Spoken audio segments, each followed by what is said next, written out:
Mahal kong mga kaibigan, panoorin po ninyo ang teamwork ng dalawang driver. Ito po yung tinatawag nating grader. Alam nyo mahal kong mga kaibigan, napansin ko po sa kanilang pagtatrabaho ay napakaganda ang teamwork. Una po ay ang backhoe. Yung backhoe po ang siyang naghuhukay po ng mga tuod at siya rin po ang naglilinis ng mga nakaharang doon sa daan.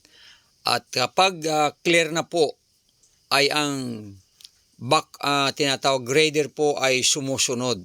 Tingnan po, yan, matapos na kalkalin ng backhoe yung lahat ng mga nakakasagabal ay sumunod na po ang grader. So mapapansin po ninyo na pinapantay na ang lupa sapagkat bako-bako po yung lupa gawa ng hinuhukay ko yung mga tuod kung ano man. Subalit ngayon ay pantay na sapagkat ang grader po ay talagang sumunod. Yan, tinan mo, pantay na po. Parang walang nangyari po ano. Pero kanina marami pong butas yan. Gawa ng hinuhukay yung mga tuod at yung iba pang mga sagabal, mga kahoy ay tinutumba noong bako. Tinan mo yung bako doon sa unahan, no? Siya po ang nagpipave the way.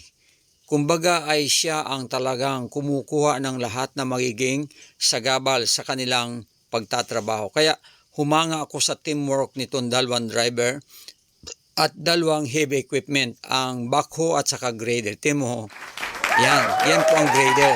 Pinapantay na po niya ang lupa at lahat ng mga kalat po ay kanyang itinatabi. Yan po ay napakagandang coordination. At humanga po ako sa kanilang technique o style. Kaya mapapansin po ninyo na napakaganda ang kanilang performance. Okay, pansinin po ninyo, sumusunod po ang grader. Sumusunod po ang grader sa tinatawag po natin na backhoe. Okay, at makikita nyo na diyan sa likod ay malayo na po yung kanilang natrabaho. Ngayon, tingnan po niyo dito at patuloy na gumagawa sila. Ang nauna ay ang backhoe na siyang kumukuha ng mga tuod na madadaanan.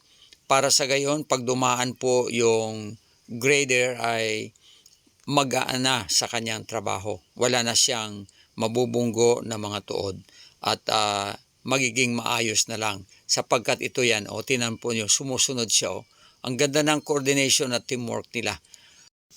Humanga po talaga ako sa dalawang driver nito nang ginawa nila ang ganitong coordination.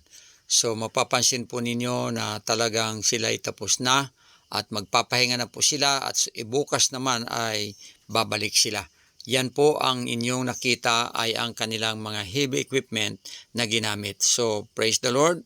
Salamat sa kabutihan ng Panginoon na binigyan ng magandang panahon habang sila ay nagtatrabaho. At yan, nakikita po ninyo ang kanilang accomplishment. Malaki po ang kanilang naging accomplishment. Kaya palakpakan po natin ang ating mahal na mga kaibigan na gumawa ng ganitong magandang accomplishment. God bless you.